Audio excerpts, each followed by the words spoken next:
bien sûr loolu noonu ayca ñu continuer ba tey ci boobee contexte waxtaanee li nga xamante ni moom moo daal di nekk ñenn ñi nga xamante ni dañuy apporter seen soutien au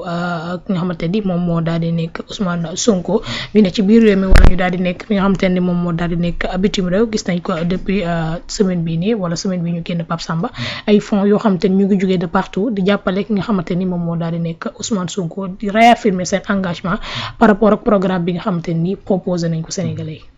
Non, je pense que c'est même dans l'ordre du naturel. Parce que quand même, il faut, dans ce pays, il faut rendre à César ce qui appartient à César. Xam nga dafa mel ni dañoo nekk Sénégal boo xamante ne waxal lu baax Ousmane Sonko c'est un crime ou c'est un délit, alors que les gens parlent de choses factuelles. On parle d'un homme quand même depuis 10 ans boo xamante ne il s'est battu contre un système boo xamante ne c'est un système de prévarication. Un système qui a été répressif, un système boo xamante ni qu'est-ce qu'on a découvert après plus de 5000 milliards de dettes. bi ñu bàyyi réew mi. Cet homme a été radié, xeex politiquement contre ce système pour justement le renverser. ñu tere ko moom mu nekk candidat, mu nekk le porte-étendard de ce projet, mu xeex ba projet bi mën a jàll à travers un plan B. Mais maintenant cet homme politique bi nga xamante ne dans son parcours politique, il a été l'un des hommes politiques les plus trahis. Parce que gis nañ ci jaar-jaaram ñëpp ñi nga xamante ni am na ndombal tànk xëy na yu mu leen jàppale fi ñu mujjee ñoom on reparle toujours du cas Barthélémy Diaz ak yeneen mais tey jii cet homme politique qui mu porté à la magistrature suprême dénk ko lenge en tant que président de la République pour matérialiser ce projet si les militants et les sympathisants de Pastef yi nga xamante ne ñoom ils idéalisent ce projet à travers la personne de Ousmane Sonko jàpp ni ñu ngi nekk di dévier la voie de ce projet ak li nga xamante ni moom lañ leen diggoon et ki ko nekk di def mooy ki nga xamante ni moom la Ousmane Sonko jàppale ba mu falu il est naturel je pense et même humain d'apporter son soutien à Ousmane Sonko parce que je pense que Ousmane Sonko s'est trop battu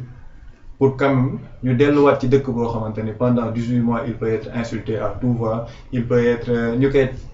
tudd ci yoo xamante ni jàpp naa ni c'est purement subjectif et je crois que politiquement aussi c'est normal parce que politiquement on le rappelle Ousmane Sonko moom mooy le président du parti Pastef donc les militants et les sympathisants ils s'identifient à Ousmane Sonko donc mu nekk loo xamante ni moom mooy yoon parce que tey jii mooy ki nga xamante ni il a la légitimité populaire et je crois que ci Terra Meeting bi gis nañ ni il a cette légitimité populaire ba pare ñu ngi naan légitimité constitutionnelle effectivement le président Bassirou Diomaye Faye il a la légitimité constitutionnelle mais bu ñu fàtte ni légitimité constitutionnelle boobu ci loxoy Ousmane Sonko la jaar et Ousmane Sonko il est théoriquement le chef de la majorité parlementaire donc doole gi mu am ci homme politique dafa nekk doole bu jéggi dayoo donc nag si les gens sentent que le système est en train de renaître de ses cendres di jaarale ci yenn yoon yoo xamante ni on a l'impression que ci biiram moom lañ koy jaarale pour jéem ko phagocyter il est important que les gens le soutiennent par rapport ak communiqué yi ñuy nekk di génne et je pense que le meilleur soutien nag bi ñu mën a indil Ousmane Sonko c'est par rapport à des actes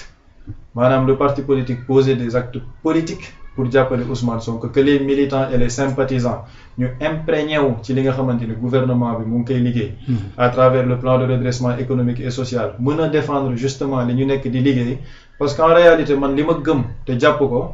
mooy benn idéal bi dawloo Ousmane Sonko c'est la réussite du Sénégal mooy Sénégal tegu ci raay yoo xamante ni képp kuy sénégalais ci biir réew mi di ngi ci mën a gis sa bopp donc pour ça nag comme ni mu ko yàgg théoriser il a besoin d'une masse critique bi nga xamante ni dañuy conscient des enjeux et cette masse critique dañoo war a aller vers l'information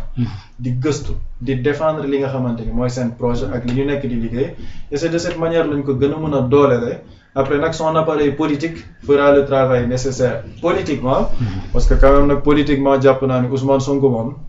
comme il l'a dit à l'Assemblée nationale non seulement il est indestructible et il reste le maître du jeu politique parce que depuis le 8 novembre ci moom la ñuy waxtaanee ak li nga xamante ni jot na ko fa wax ak répercussions yi mu am donc ba léegi politiquement moom moo yore les rênes et je crois qu'il doit faire une sortie le vendredi prochain à l'Assemblée nationale dinañ xool lan la fa nekk di wax politiquement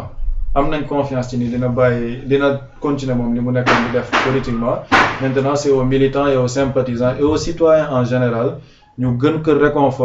conforter ko ci liggéey bi mu nekk di def en s'imprégnant justement des dossiers du gouvernement ñu gën ko mën a fësal sénégalais yi mën a xam réellement quel est le travail qui est en train d'être abattu. Ma jàpp ni nag il est en train d'abattre un travail très important sur le plan économique te yooyu moo war a nekk véritablement les vrais sujets de ce pays. mais Pape Samba loolu yëpp c'est bien mais jàppoo ne tamit moom Ousmane Sonko dafa yàgg xam fi nga xamante ni fa lay waxee moment bi muy waxee ak naka lay waxee pour convaincre ñi nga xamante ni ñu daal di nekkoon ak moom su génnoon def communication boo xamante ni comme ni mu ko defoon avant Terra meeting bi conscientiser ñi nga xamante ni ñoom ñooy daal di ñëw nii ngeen war a defee nii ngeen war a nangame su ko defoon est-ce que du gën a dalal xelu ñi nga xamante ni ñoom ñoo di ses partisans. pourtant nag ba jàpp ne Ousmane Sonko il a longtemps communiqué ci taxawaay bi nga xamante ni militants et sympathisants yi war nañ ko am maintenant nag par rapport à son silence depuis le 8 novembre. silence boobu man dama jàpp ni Ousmane Sonko amatul lu muy wax lu mu waxagul ba léegi. parce que dans la gestion de l'État. ses divergences avec le président de la République jot na ci wax lu bëri. quand il a réuni le bureau politique de Pastef ba ñuy mettre en place seen conseil national bi jot na ci wax yu bëri ba ñu bëri jàpp ni non warul woon waxee noonu ci président de la République li mu wax ci Terra meeting bi jàpp ma ni mën na wax lu ëpp loolu. maintenant Ousmane Sonko c'est silence c'est de la communication. oui parce que tey jii noppi na ñu bëri ñu ngi xaar effectivement lan lay wax ci cadre bii nii mais ba gëm ne nag politiquement boog man ni ma ko yàgg di suivre depuis 2016 saa yu defee sorti rek il a déjà calculé nan la ko war a defee fan la ko war a defee et le fait qu'il aille à l'Assemblée nationale le vendredi 28 novembre ci contexte bi ñu nekk man ma jàpp ni nag ce n'est pas gratuit. parce que ñu ngi wax ci actualité gouvernement bi mais am na yeneen yoo xamante ni tamit mu ngi ci biir par exemple le cas de Abdourahmane Diouf parce que tey jii Abdourahmane Diouf am na loo xamante ni jot na ci wax par rapport à son ministère mais les députés qui sont représentants du peuple sénégalais mën nañ dem interpeller Abdourahmane Diouf qui n'a d'ailleurs toujours pas répondu à ces accusations. Ce qui est un peu bizarre parce qu'un homme politique bu ñu waxee dara ci yow si tu te sens mais complètement libre da ngay génn nga andi ci ay tontu. donc ma jàpp ni nag yooyu noonu yëpp ce sont des stratégies de communication xëy na yu Ousmane Sonko mettre en place mais en ce qui concerne taxawaay bi militants yeeg sympathisants yi war a am jàpp naa ni loolu il a assez communiqué ci loolu et justement c'est aux sympathisants et aux militants et même aux leaders de Pastef parce que ñooñu tamit ñoom ñoo mën a remobiliser le parti ñu nekk ci li nga xamante ni loolu la Ousmane Sonko nekk et Ousmane Sonko ci li mu nekk lan la mooy farataay état farataay nguur les travaux qu'ils sont en train de faire dans le gouvernement et je crois que loolu buñ ci gënee nekk xëy na dinañ gën a mën a fësal liggéey bi mu nekk di def et après nag politiquement ñu bàyyee koog moom son génie politique. di ko nit ñi xamal et je pense que à ce niveau il ne décevra pas. bien sûr ayca Alaaji Rawane ay communiqué gis nañ ko fi yu bari yoo xamante ni génn na yoo xam ne da nga koy lire xam exactement ñii seen position bi nga xamante ni moom la ñu am par rapport ak la situation soit dañuy ànd ak Ousmane Sonko wala ñu ànd ak ñi nga xamante ni moom moo di le président mais communiqué bi nga xamante ne nii le bureau exécutif bu Pastef bu France daal di génnee ñoom ñu daal di def loo xamante ni nii seen texte bi gudd na du ma ko lire yëpp waaye 2 paragraphes yoo xamante ne dafa daal di wane position bi nga xamante ne nii moom la ñu daal di nekkee mu xaw a nekk loo xamante ni nii lu xaw a lañ ci la maanaam ci seen texte ñu ngi daal di wax dans ce contexte Pastef France réitère son soutien indéfectible au président du parti Ousmane Sonko, estimant que son leadership et sa vision ont été déterminants